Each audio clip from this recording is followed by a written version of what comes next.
Transmitter device activated. Coordinates set for Earth 2. Hey everyone, welcome back to the Earth 2 podcast, the podcast where we explore the origins and development of the DC Comics multiverse and the legacy of their Golden Age characters throughout the Silver and the Bronze Ages of comics. I'm Peter Watson. And I'm David Steele. Welcome back. Thank you for joining us. Listeners, we have reached the summer of 69. You know, when Bryan Adams bought his first real six-string and set up a band, but then one of them quit and one of them got married. It didn't really happen, but that's not what this podcast is about. The next story Pete and I had intended to do was a Lois Lane story, which runs from issue 94. Issue 95 is an 80-page giant, and then the story is concluded in issue 96. But we didn't really, after reading it and looking at it, and we both sort of agreed it's pretty horrible, isn't it, Pete? It's dreadful, yes. It's a weird sort of experience that we've had of doing the solo Lois Lane issues. Even that story we did in Superman 215 quite recently, they're all a bit unpleasant, you know? Yeah, This one's very much of the same ilk, yeah. Yeah, it's all dysfunctional relationships and unpleasant behaviour and kids being smacked and all this sort of stuff, and people swapping with their interdimensional selves and resuming relationships that their duplicates had and just playing off. And it's really, you know, Pete and I have talked about the sort of messages and stuff that this was sending to kids reading the comic, and it's all very unpleasant. So we've kind of made an executive decision that we're not going to do the full story that begins in issue 94 and then is concluded in issue 96. But I will tell you quickly the rough plot of said story. Issue 94, published on the 26th of June, 1969, with a Neil Adams cover. Do you want to tell everyone about the cover to issue 94? I certainly shall. We have Lois Lane in an orange dress. Yes. And she is standing by a fancy mirror. And reflected in the mirror is another Lois Lane, again in an orange dress, but in a different pose. And in the background is Superman sitting on a couch, who's holding aloft a child in the air who's wearing blue trunks and red socks, very Superman-esque. Yes. And the reflection in the mirror says to Lois, "Lois, if you want Superman for your husband, step into the mirror and exchange places with me. But if you do, you'll never return to Earth again." And the caption at the bottom says, "Featuring the Lois Lane in the Mystic Mirror." Yes, so I think that's our 17th Neil Adams cover, I think. Sounds about right. I'm losing count, but roughly. That's roughly where we are. Part 1 of the story in issue 94 is called Lois Lane in the Mystic Mirror. And basically what happens is Lois goes to a press club charity show that features a magician called Cagliostro. Lois volunteers to take part in Cagliostro's show, and as a result of winning a wager with the magician, and she wins really because Clark Kent is also at this press club show and he does some super breath from the audience, Lois takes possession of Cagliostro's Mystic Mirror, the eponymous Mystic Mirror, if you like. And basically, as we sort of said, what follows is a story that's quite similar to the adventure from Superman 215. There's swapping between dimensions. There's a parallel Supes and a Lois who have a child. There's some trouble with gold kryptonite. The Mirror Lois really isn't very nice at all. In fact, part 2 of the story, the one from issue 96, is actually entitled Weep for Lois Lane's Baby. Gosh, it's very dark, isn't it? It's horrible. It's as we keep saying, the questionable relationship dynamics that are being peddled to the kids at this time. Weep for Lois Lane's baby because it ends up getting his backside scalped. You know, it's terrible. Again, as I say, questionable relationship dynamics. And when I was reading it, I just sort of thought, this is terrible. Are we going to have to do this? But then I noticed there's another story in issue 96, which also kind of falls into a remit. It's much more groovy. So we decided to do that. But before we get to that, any other thoughts on the Mystic Mirror adventure? I have plenty much thoughts on this two-parter, because it is abominable. The parallel Lois is married to Superman and they have a child, as you said, but she is desperate to get away and basically swap places with our Lois. Yes. Just abandoning her husband and child so she can flirt with Earth 1's Superman. It's like, what? Talk about just ditching your parental responsibilities. Yeah. But obviously Earth 1 Lois is thinking, oh, I can have all I wanted, a family with, the man of my dreams. And it's horrible. And there's a whole plot where basically Superman in this other world has set up this fortress for them so that if they get attacked, then they can basically jettison off into space and hit an invisibility button so they can be hidden from all Superman's enemies. Obviously, this happens and Superman then can't find them. Yes. It's very, very odd. When Lois Lane's trying to fix the whole situation, she opens up this door thinking she can escape. But there's gold kryptonite behind it, and that robs the child of their powers. Yes. But it also, in this other universe, transfers the powers to Lois. Yes. So she becomes Super Lois in this other universe and manages to save them both. In the end, they do manage to swap back round, but obviously, when Lois returns to Earth 1, she loses her powers. But obviously, the super kid in the other Earth has lost his powers forever. Yes. So, yeah. Yeah, it's horrible, isn't it? The parenting sort of that's on display is just shocking. Yeah. I wonder about the psychological state of mind of the people that were writing these stories. Remember ages ago, we did a story called Lois Lane's Super Babysitter, and I really had to twist Pete's arm into actually doing it. It was the first one that Pete really didn't want to do, and we had a chat one night, and Pete was like, "We can't do this," and I said, "Well, we have to. We're doing everything." And so, which is why when we did that one, we kind of summarised it loosely and didn't really go into a lot of the detail because it was really quite grotty. And I have to admit, I haven't read an awful lot of Lois Lane Silver Age stuff. These stories that we've touched upon and covered, they really don't make me feel like reading some more. Yeah. We did a Robbie Reed House of Mystery story, and I ran out and collected the entire series. If I see a Lois Lane Silver Age comic now, I want to run away. They're a mixed bag. There are some gems in it. I mean, we really enjoyed the one where she was flying a kite for the Jimmy Olsen fan club. That was good, that one. Yeah, that was fun. And we enjoyed the Titan Man one that guest starred Twiggy. Hello. Yes, and had the nice Kurt Schaffenberger artwork. Yeah, that was good. But yeah, the other ones aren't as fun as that. Yeah. As I say, we're going to do the cover story from issue 96 of Lois Lane. And it's the last issue of Lois Lane that I think we're going to do. There will be a solo Lois Lane story from an issue of Superman Family that we'll do in one of the 100 pages. See if you can guess which one that is, listeners. And obviously we're going to do the Mr. and Mrs. Superman stories from Superman Family as well. And there'll probably be a couple of other Superman-related stories at some point, I'm sure. They're far off in the distance. It's good to finally get these out of the way, so to speak. We are talking loosely about the story, but we're going to do it properly. There is a little bit of correspondence about the story in issue 94-96, the one with the Mystic Mirror, if it was an episode of Friends. So we're going to quickly look at those letters before we go on. So issue 98, with letters to Lois and Lana, has a couple of missives about the story we've just discussed. And the first letter goes a little something like this. Dear Editor, Lois Lane number 94 was positively shivering. I read the Lois Lane in the Mystic Mirror and became so absorbed in it that I was stunned to see that it will be mirrored in the next issue.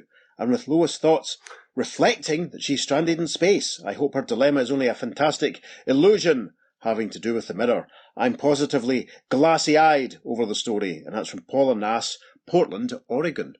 Editorial response is... So, that is how you feel, is it? Up pun reflection, says the editor. Yes. Second letter says, Dear Editor, in Lois Lane number 94, Jor, and that's the son of Superman and Lois in this other Earth. Yes. Jor instantly loses his superpowers when he encounters gold kryptonite. In World's Finest, number 167, little Kal-El met up with some gold K and it had a delayed effect. How do you explain this? That's from Richard Breger from North Miami Beach, Florida. Wow, North Miami Beach, that's exciting. Editorial response to Richard's letter says, Easily. This time we have two possible outs. The World's Finest story was imaginary, and the Lois story occurred in a parallel universe where gold kryptonite had somewhat different properties. So, we're covered both ways. Editor. Well, that was nice. There's one more letter, which says, Dear Editor, Lois Lane number 94 was very good, and I'm anxious to read part 2 of The Mystic Mirror. However, on the cover, the Superman of the Mirror World was wearing Batman's utility belt.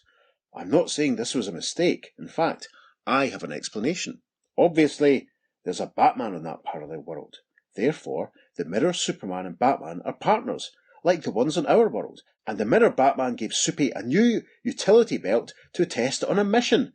That's my explanation. Do you like it? And that's from Kevin Kennedy, Sunnymead, also in Florida. And editorial response is, Fine, but it's quite an experience to have you belt us with an apparent error and then help us by providing an alibi.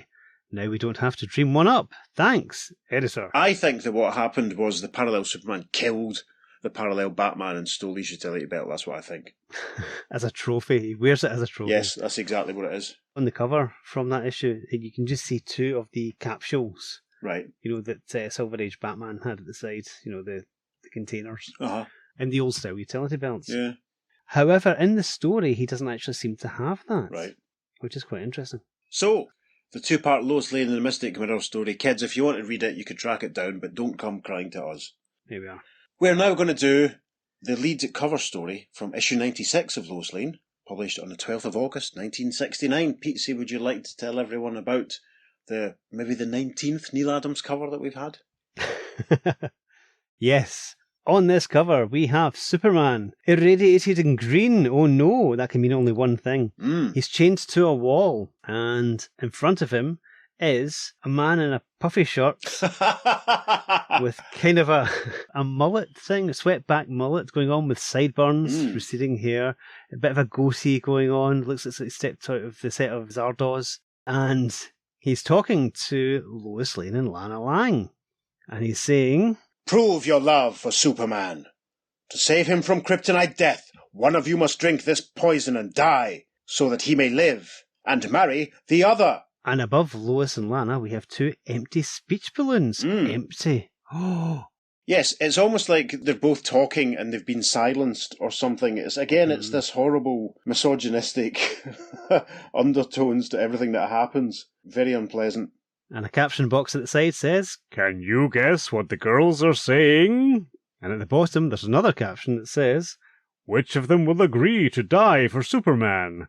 Lana Lang, Lois Lane, both, or neither?" And indeed, the receding Vartok-style guy is holding a chalice. Yes. With some liquid in it. The poison. Gosh. There's a definite season 3 of Star Trek vibe to this guy, isn't there? Yeah, he does look very original series Klingon. Mm-hmm. Without the skin makeup, yeah. There's a real series, obviously the comic's published in summer of 69, so there's a real season 3 of Star Trek vibe to it, full stop. I'm quite glad that by sheer coincidence this, as the Mystic Mirror Dimension story overlaps with this one, because it's a little bit more fun. We haven't really done too much with Lana Lang. True. Shall we jump straight in then? Let's do so. Awesome. So, our opening splash panel. We're back with the chap with the big puffy shirt and the leggings and the Buccaneer-style boots and the receding swept-back mullet and the goatee and his prematurely lined face. Maybe he's an old guy who's dressing far too young, I don't know. I love the scoop neck on his shirt, I really do. Yeah. Our opening splash panel shows him and Superman standing. They're basically in a garden, it looks like, with a huge amount of very large and varied fancy flowers around them. On the ground in front of them, we see a feminine hand with what looks like a wine glass that has been dropped, discarded, with some liquid pouring out of it into the ground. Superman and the space hippie guy look aghast. At the top, we have a logo that says Superman's girlfriend Lois Lane, and then we have a text caption box that says, "Which of these girls has taken the fatal step? Lois or Lana?" And we see little inset headshots of Lois and Lana, and the text continues, "Which one loved the Man of Steel enough to become the girl who died for Superman?" And Space Hippie Guy is saying, "She did it! She drank the poison!" And Superman, he says, "She gave her life to save me." Gosh. Into the story. Page 2, panel 1 is captioned. "It is late afternoon in Metropolis as a ravishing female newscaster leaves the studios of WEMT-TV. It's Lana Lang, who was Superman's sweetheart when he was a teenager in Smallville." It must be said, Lana Lang looks hot as anything in this story. She looks great. I think she was probably played by Anne Margaret in this story, quite frankly. She's leaving the skyscrapers wearing a short purple mini dress, a nice floral neck scarf. Panel 2 is a close-up of her with a caption that says, But soon after, as Lana enters her apartment... Yes, she's wide-eyed with shock, and she says, "Oh, what in the world? Who would pull such a cruel stunt?" And the next panel, it's kind of over Lana's shoulder, point of view shot, and she's seeing 4 versions of Superman and Lois. They're hugging, they're kissing, they're clasping hands, they're deep in conversation. There's a weird sort of distorted outer space background to it all. Lana sees all this and she thinks, 3D images of Superman and Lois being very lovey-dovey. When I get my hands on the Joker who did this... And then the caption for panel 4 says, But when the enraged redhead switches on the lights, the lifelike display vanishes. And there are two people standing in Lana's apartment. One is a man who is, well, you know what we were saying about Star Trek Season 3? He looks very much like Mr. Spock, it must be said. He has heavy eyebrows, he's a fringe, short dark hair. He's wearing a loose-fitting red shirt, which is a deep black V, with a little red circle, white triangle sort of design.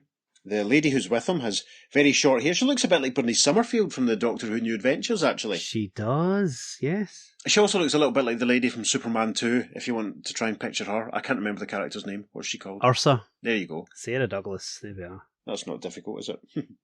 She's wearing a sort of green outfit, which also has a big sort of scoop off the shoulder, tight neck sort of thing. She's wearing black leggings and green boots. And these people are standing, and the man says, "Thank you for confirming our suspicions about you, Miss Lang." And the woman with the Bernice Surprise Summerfield haircut and earrings says, "Our Illumino images drew the expected response." Lana looks furious. She says, "Who are you, and what are you doing in my digs?" The Mr. Spock lookalike replies in the next panel, saying, "I am Mornu, and this is Rini. We come from another dimension. Your reaction to the Superman Lois display proves that you still care deeply for him." A very sassy Lana Lang replies, "Suppose I do. What business is it of yours?" and then Rini says, "I'll explain." and this takes us to page 3. Now, Rini narrates the next couple of panels. We have the now traditional inset discombobulated head, giving us the caption to the first panel of page 3 that says, "Several months ago, you were flying a helicopter in a raging thunderstorm." and that's what we see. We see Lana in the white WMET TV helicopter. The blades are spinning. There's lightning crackling all around her. Rini narrates panel 2. "You remember your aircraft was buffeted by violent air turbulence. But there was something else happening, which you were too busy with the controls to notice." It's almost like a big blast of multicoloured energy. You know, it reminds me of the Rainbow Bridge from Thor. Yes, indeed. It's almost like that's rushing past underneath Lana's helicopter. But then Rini's caption for panel 3 says, "The storm opened up an interdimensional gap momentarily, warping the natural barrier between our two worlds." Between our two worlds. Those magic words. This is a great panel. I'm definitely putting this one on the Instagram. This is going in a tweet. It's the shot of the WMET TV helicopter being struck by the burst of multicoloured interdimensional energy. There's a massive Varoom sound effect as this happens. We return to the present in panel 4 as Lana says to the creepy, scary twosome, "That's quite a story, but what does it have to do with me and Superman?" and Mornu says, "Had your aircraft not been in the precise position to block the momentary rip when it opened, the resulting disturbance would have instantly obliterated our entire dimension." And then Rini says, "So we all owe our lives to you, billions of us." Lana looks thoughtful in the final panel of page 3 as she says, "Well, I suppose it's possible. I've been up in the WMET copter hundreds of times and flown through my share of storms." And off camera, one of them says, "So you can see why we are so happy to do you a favour in return, one that can make you the wife of Superman."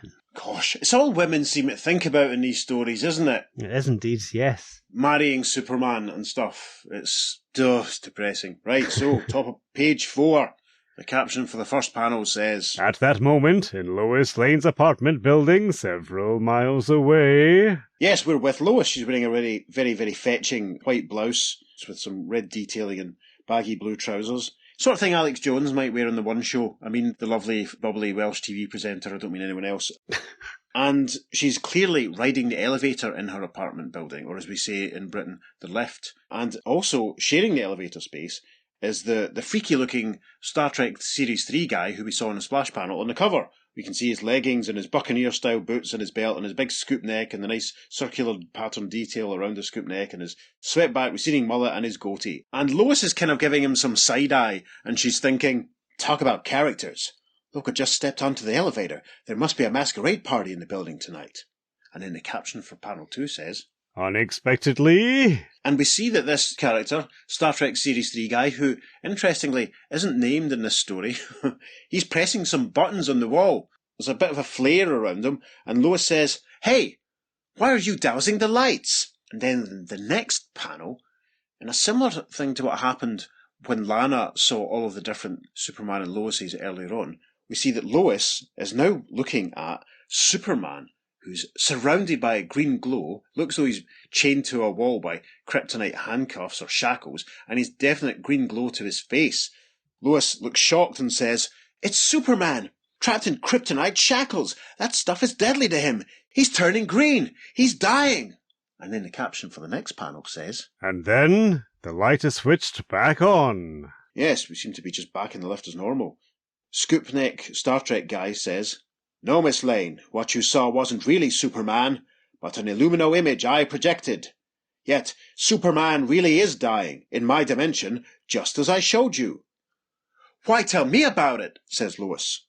And he gets a nice close-up in the final panel of page 4 as he says, "To give you a chance to save him, just go back with me to the Xena dimension and compete in a special contest."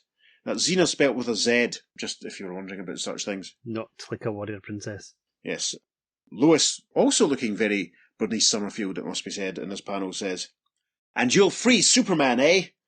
How do I know your little display wasn't faked? For all I know, the guy might not be in danger." This is great. I can imagine Margot Kidder playing this scene. It worked really, really well. You know, very sceptical, cynical Lois. Lovely. Anyway, top of page 5. And unnamed swept-back mullet Star Trek 3 facial hair Scoopneck guys holding up a copy of the Daily Planet, which has the headline, "Superman leaving Earth on secret 3-day mission." And he shows the paper to Lois and he says, "True, but he might be," rebuffing Lois's assertion. "You know he is not in Metropolis. Suppose I tell you his mission was to our dimension, and my people captured him. Refuse to come with me and he may die. Can you afford to take the chance?" And Lois, reading the newspaper headline and thinking, she says, "No, I can't." A slow dissolve, the caption for panel 2. Meanwhile, in an abandoned subway tunnel near Lana's apartment... Yes, this is the unexpected early arrival of Billy Batson and the original Captain Marvel. Can you into imagine? the podcast. I can. I'm imagining it right now. Mm. Except we're in a different city, doesn't matter. Lana's walking down the stairs with Mr. Spock lookalike Mornu and Bernice Surprise Summerfield, Servalan lookalike Greenie, and Lana's saying, But Mornu, Lois and Superman are practically engaged. Sure, I still love him, but I wouldn't want to break them up if she's the right girl for him. And Greenie says, We agree, Lana.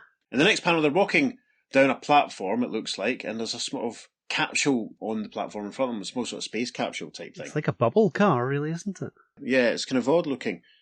Mornu says, If Lois is right for him, she will undoubtedly win the contest, and things will remain as they are. And Lana says, And if I win, and Greenie continues in the next panel, then we guarantee Superman will come to his senses, realize that you are his ideal mate, and marry you instead of Lois. Lana, looking devastatingly gorgeous in this panel, replies to Greenie saying, If it could only be. She looks very wistful. The final panel of page 5, Morneau opens the door to the little bubble space capsule, and he says, Step in, Lana. This transdimensional bubble will take us back to my world. Because of the turbulence we'll encounter while penetrating the dimension barrier, a gas will put us to sleep during our journey. Oh, that's helpful. That's healthy. Top of page 6. They're inside the capsule. A caption says, A moment later... And they're all stretched out on these beds inside the capsule, little flat, brown-looking, uncomfortable mattresses. Morneau is pressing a button, and a little purple gas is drifting through the cabinet, as it were. And Morneau, looking very, very Mr. Spock indeed, says, You'll be on Xena in a few moments. Meanwhile, sleep well. And as Lana drifts off, she thinks, The gas. I can hardly keep my eyes open. Panel 2 then is captioned, And on the roof of the mammoth building, one of Metropolis's tallest skyscrapers... Yes, we see Lois and Scoopneck Guy standing in front of another of these bubble car space capsules. We can only see 2 beds inside this one. Lois is saying, well, what's that thing supposed to be? A transdimensional bubble, Miss Lane.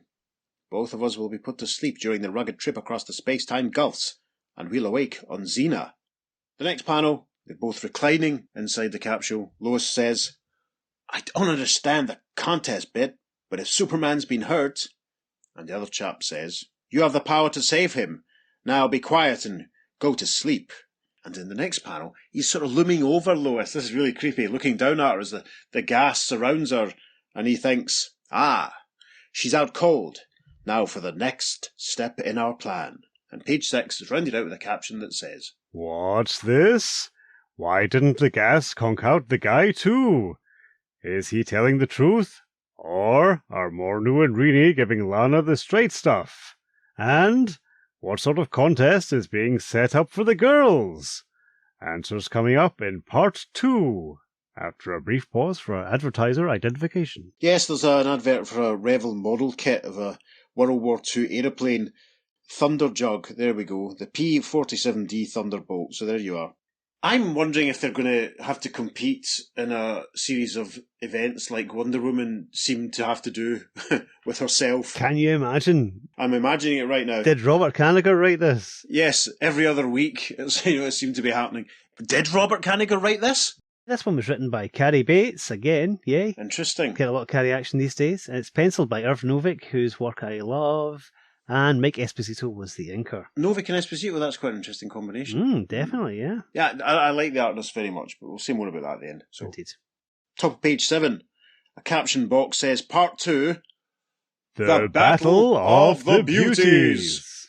And we've got shots of Lana and Lois glaring at each other. Maybe Peter and I will recreate that on our socials. Perhaps. Maybe we won't. That'd be quite amusing. We'll take out a couple of wigs. So, the caption for panel 1 says, After a short time... Yes, and we see 2 capsules that we've seen already. One with 3 mattresses, one with 2, and they're both empty apart from the one with 2 beds, which has Lois, and the other one, which has Lana. And off camera, one of the 3 interdimensional freakos that we've met already says, Our instruments indicate they are beginning to regain consciousness. And in panel 2, we see the unnamed scoop neck goatee guy standing with Mornu and Rini. They're all wearing long, full-length lab coats, and they're inside a kind of laboratory behind a sheet of glass. We can see equipment. There's a computer with tape spools, so it's obviously high-tech, the latest technology. Scoop neck Series 3 Star Trek guy is in the process of saying, Very well, we'll proceed with the next step. And Rini says, That means it's time to separate them. They mustn't meet yet. And then the caption for panel 3. Swiftly, silently, a soundproof metal partition slides up from the floor between the 2. Yes, and it separates the 2 capsules. We see Lois waking up in her capsule, rubbing her head, and she says, as she sits up, I'm so groggy. And then Lana thinks, Whew, that knockout gas was really potent stuff. The next panel, Lois has left her capsule. She's standing up, and she sees an open doorway in front of her. And she thinks, my escort doesn't seem to be around. I can't say I miss him. That open door looks like the only way out. Might as well see where I am. And then the caption for the final panel of page 7 says, And as Lois steps through the opening... Yes, she finds herself in a freaky-looking outer space garden. Massive plants, massive flowers all over the place. Bright colours, very interesting. We get a better shot of Lois's outfit here. She's a nice red belt detail. You can see the red shoes she's wearing that contrast nicely with her flared blue jeans. And she beholds this garden and she thinks, so this is what the dimension of Xena is like. A regular florist's nightmare. And then she says out loud, Is anybody here? When does the big contest begin? And off camera, a familiar voice says, It's been called off, Lois. And the first panel of page 8 shows that the person speaking to Lois is Superman. Lois exclaims, Superman! Thank heavens you're alive! But they really did have you in a kryptonite trap. Your skin is still green from blood poisoning. And indeed Superman's face is green. He says, That's right, Lois. The Xenons released me when I came to my senses and realised you aren't good enough for me. He looks really angry in panel 2 when he's saying, I'm still weak from the green K, but well enough to know you and I are through. For good. Lois looks appalled. She says, Superman, you're still delirious. You couldn't know what you're saying. And he grabs her by the tops of her arm. In the next panel, shaking her, he says, You stupid female. What must I do to get through to you? You mean nothing to me. In fact, I can't stand the sight of you. Lois looks pained and she says, No, I don't believe you. It isn't true. And then he marches off in the next panel, saying, It's true, baby. As soon as my powers are fully restored, I'm leaving this dimension, returning to Earth, alone. You can rot here for all I care. And Lois is on her knees on the ground, looks as though she's crying. She reaches after him, saying, Oh, Superman, please, don't leave me. And then a voice off camera in the next panel says, Well, Lois, now you've found out what the gallant man of steel is really like. So the suggestion is maybe coming through a speaker. Mm-hmm. Lois, still crying, says, No, You people have brainwashed him. He doesn't know what he's saying. The voice continues, saying, Yes, he does, Lois. His feelings toward you are genuine and permanent. Surely you can't still love a man who hates you. And a tearful Lois says, Even if Superman does detest me, I still love him. And a tiny caption says, Continued on second page following. Those two final panels look like the sort of things that guy Lichtenstein would have ripped off from Ross Andrew or whatever and stuck in a museum, don't they? Yeah, definitely. They look very iconic. Mm-hmm. Top of page 9 then, the caption for the first panel. Meanwhile, Lana has emerged on the other side of the Fantastic Garden. The other side of the Fantastic Garden. That's the B-side to the single that Bensby released called The Fantastic Garden. That's awful. You're welcome. Oh dear. So yes, Lana, as she makes her way through this fancy big interdimensional greenhouse, she spies a familiar figure in front of her as she thinks, This world of Xena is like something out of a science fiction movie. Good heavens, there's Superman. She cries, Superman, it's me, Lana. She runs towards him in panel 2 as he stands with his arms folded. Lana says, Maybe you can tell me what's behind the love contest between Lois and me that's supposed to prove who loves you more. Frankly, Lana, I couldn't care less. What do you mean? And a very stern-looking Superman is saying, I mean, the Xenons have decided to make me their ruler, and they've offered me riches beyond even my wildest dreams. At last, I'll have the power and wealth I deserve, and best of all, I never see you again. The next panel's weird, it's horrible, but I'm going to put it on Instagram because it's absolutely hilarious.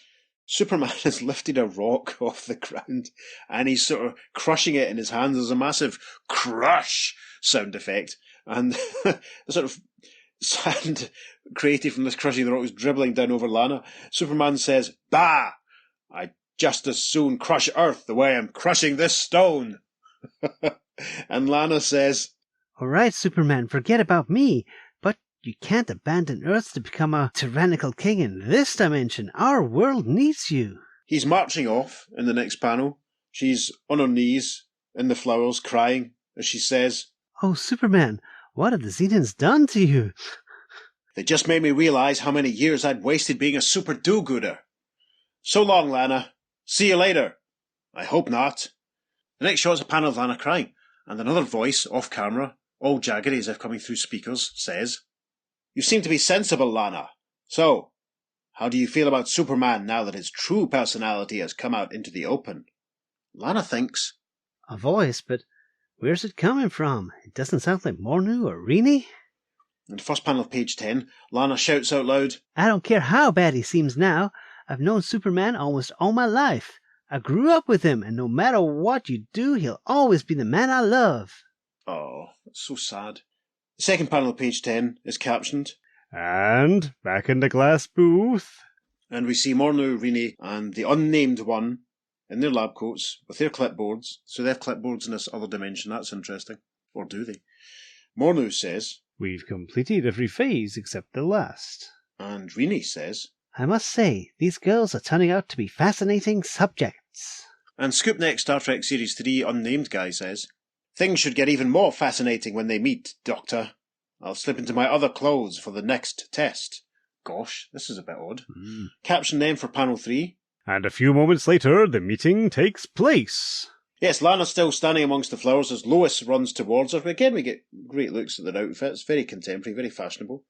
As she runs towards Lana, Lois says, Lana, so you were supposed to be my opponent. I should have known. Lois, I was wondering where you were. And then the caption for the next panel. The two girls, both under monumental emotional strain, fly at each other like fighting cats.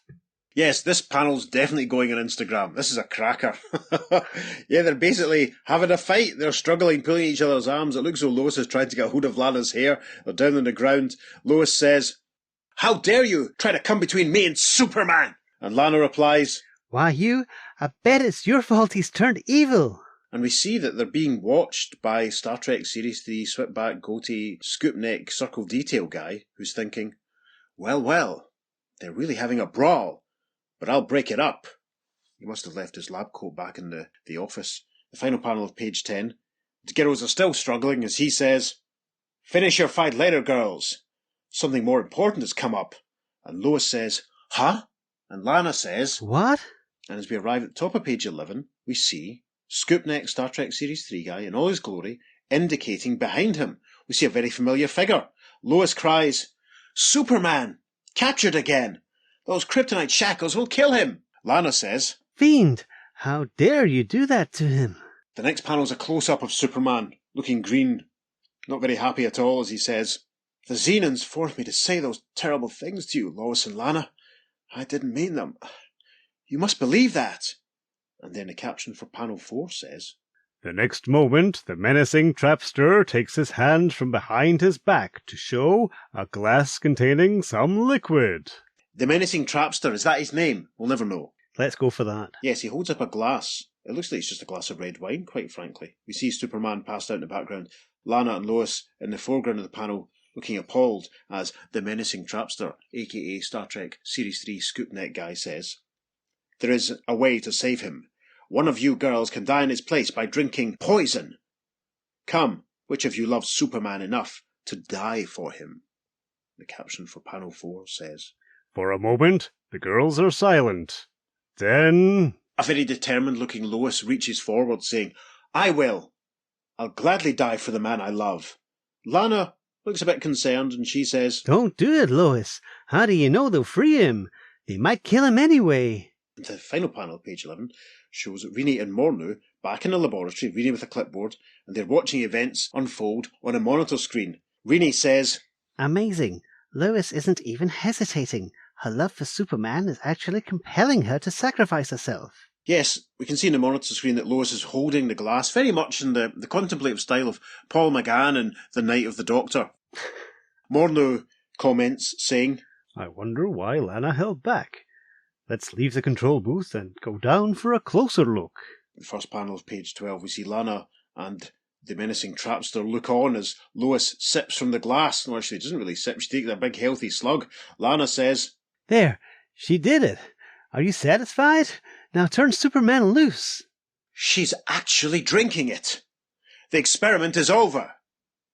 Lana turns on him at this point and says, Experiment? You're not really an alien, are you? Of course not. Neither were Mornu or Rini. This is just a science fiction set in a TV studio we rented. Superman was only an actor. The poison was merely coloured water. And in the foreground, we see the Superman guy is standing up and he's taken off a Superman mask. Gosh. Revealed, he has got sort of side-party blonde hair and he's having a bit of a laugh at Lana and Lois's expense. In the next panel, Lana points at Lois, who's still down on the ground. Lana says, Coloured water? Huh? Then why is Lois dying? We see in the background that Mornu and Rini have emerged from a doorway in the side of a building that was there. They're running towards everything. The menacing trapster says, Dying? She can't be. But in the foreground of the panel, we see Lois with her hand to her throat. It looks as though she is suffering. In panel 4, the menacing trapster is down beside Lois's face down on the ground. The trapster looks at Lana, saying, We're psychologists. We wanted to test how the love emotion can drive a person to fantastic extremes. Everybody knows how you girls feel about Superman. We decided you'd make ideal subjects with a fake Superman to serve as the stimulus. And Mornu and Rini have arrived here. Lana just posing up a storm, as Mornu says, We cooked up the Xena bit to keep you from knowing what we were really up to. And Rini says, We transported you and the fake dimension bubbles here while you were knocked out by the gas. And an incandescent Lana says, You phonies were wearing nose filters to protect you, no doubt. And the final panel, page 12, Lois is sort of surfacing. She's sitting up. She's smiling, actually, and she says, I'd say our little show has evened up the score, wouldn't you, Lana? And Lana says, You said it. Just look at their faces. Yes, the menacing trapster in full scoop neck glory looks appalled. Mornu and Rini, who I now start to think are brother and sister, they look shocked, and Rini says, She's alive. And then the first panel of page 13, close shots of the trapster, Lana and Lois. Lois looking wide-eyed and gorgeous as the trapster says, When did you catch on to our act? Lois replies, When I met Superman. Your actor gave me a shaking when he was supposedly green from kryptonite poisoning. The real Superman would have been too weak to stand up in that condition. And Lana says, And when I examined the rock Superman crushed, I found it was made of a feeble breakaway substance. We whispered together while faking our fight and decided to turn the tables on you. And then, in the final panel, Mornu looks incredibly like Mr. Spock here. This has to be Yes. deliberate. Uh-huh. A very smug and happy, self-satisfied and pleased and triumphant Lois and Lana are standing as the other four, the three scientists and their Superman actor, look a bit, Lois says, "When you tried that last test, I gave Lana a secret signal to follow my lead. I was sure that poison was as phony as Superman." Lana says, "If you're ever looking for a subject who's sneaky and dishonest, look in a mirror." And then Morneau concludes proceedings by saying, "I think we've learned something from you, but it sure wasn't what we expected." And a tiny caption says, The end. And the rest of the page is taken up with an advertisement for the Joe Kubert issue of DC Special. Oh, nice. Is that issue 3 or issue 5? Can't quite make that out. Issue 5. Johnny Quick and Vigilante and a couple of other folk, including Sergeant Rock and what looks like Zatara and Wildcat and Batman and Viking Prince and Hawkman. That's a cracker. Did I mention Vigilante there? I may have done. Aha. So, as we're back in the room. Yes. That was a bit of a cheat, really. It was a fake dimension. What did you think? It was, but it was fun. It's a typical Cary Bates story in that he does the bait and switch. Mr. Surprise, they called him. Which is quite appropriate considering there was a Bernice Surprise Summerfield-like character in this story.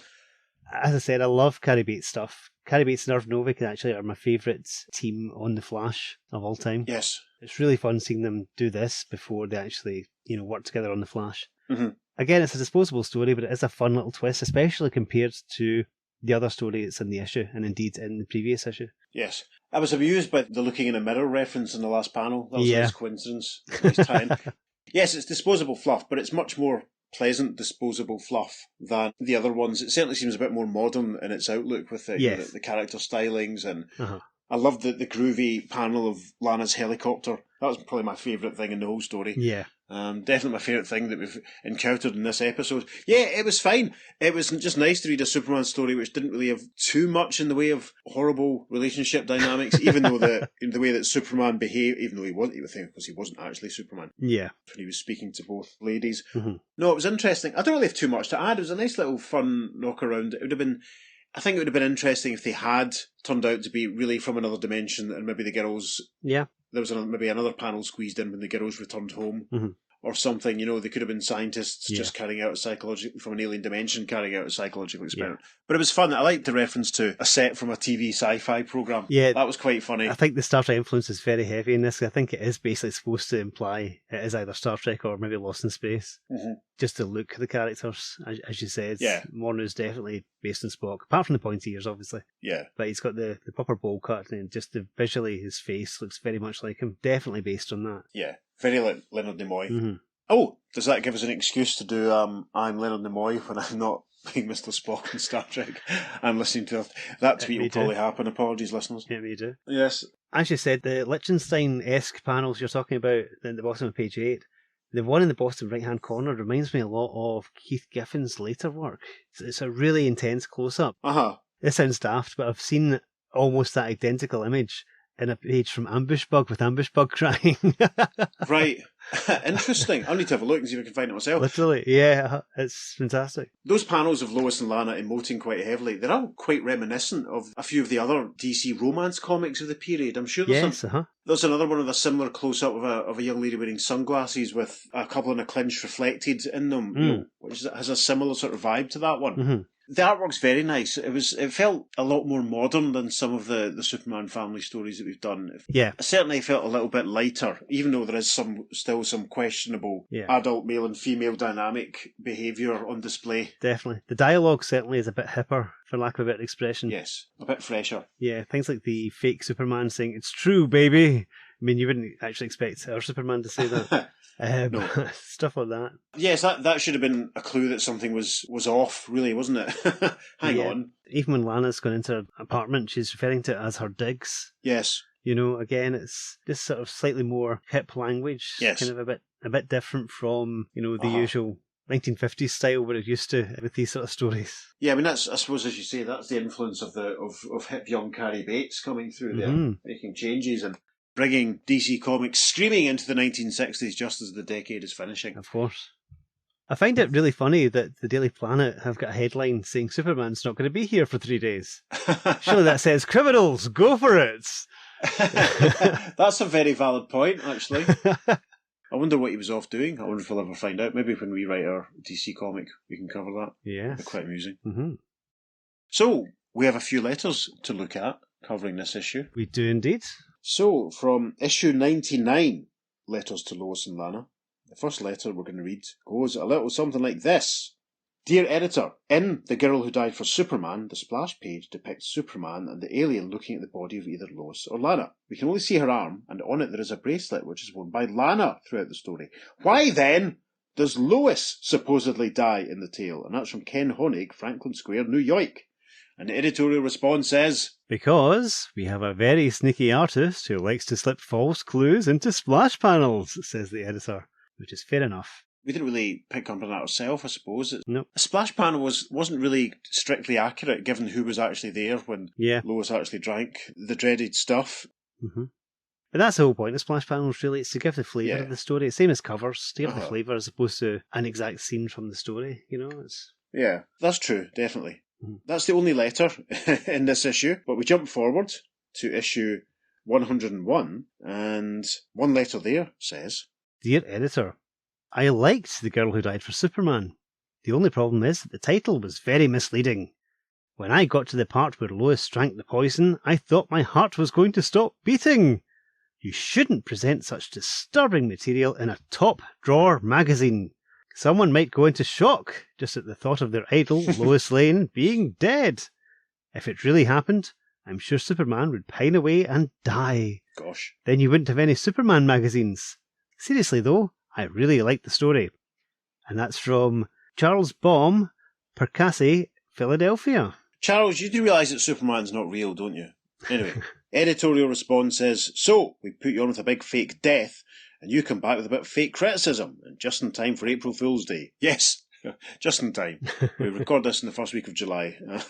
Editorial response continues, which reminds us, don't miss the May issue of Action. One look at the cover and you'll know what we mean. Now, I wonder if that's a reference to a comic which we might be doing. We'll have to find out. It may well be. When we get there. So that really seems to be it as far as the letters. There's a general letter also in the issue 101 letters page, which I want to read out as well, which says, Dear Editor, I think it's time Superman quit dangling Lois and Lana. He should either marry or tell them there is absolutely no hope. If you don't want him to get married, why not have him do some physical tests and discover that a marriage with an Earthling would produce no offspring? Perhaps he could marry someone from Candor, and that's from an unsigned person from DeWitt in Michigan. I think they're perfectly right. The fact that this has been going on for so long, all these years of Lana and Lois being played against each other by Superman, it's just, they should all just grow up, quite frankly. The editorial response for that says, speaking in all candor, since you brought it up, Lois and Lana wouldn't buy that alibi. They know Van Zee from Candor married an Earth girl, Sylvia, and they have 2 lovely kids. So there we are. Well, that gives lie to all those rude jokes people made about Superman and Lois then, doesn't it? Yes. That's the vast majority of the Lois Lane solo stories that we're going to do out of the way. I'm kind of relieved. Are you kind of relieved, Pete? Yes and no. As I said before, they're a mixed bag. The ones that are bad are very bad. The ones that are good are quite fun. They're never less than entertaining, are they? No. This one basically is all about the twist that it's not actually another dimension, which is fun. It's a really nice change of pace. It's something different. So yeah, I loved it a lot. We did one where it was an imaginary story dimension flipping. I've got a vague memory of us doing another story where the other dimensional thing was actually questionable and not real, but I can't think off the top of my head which one that was now.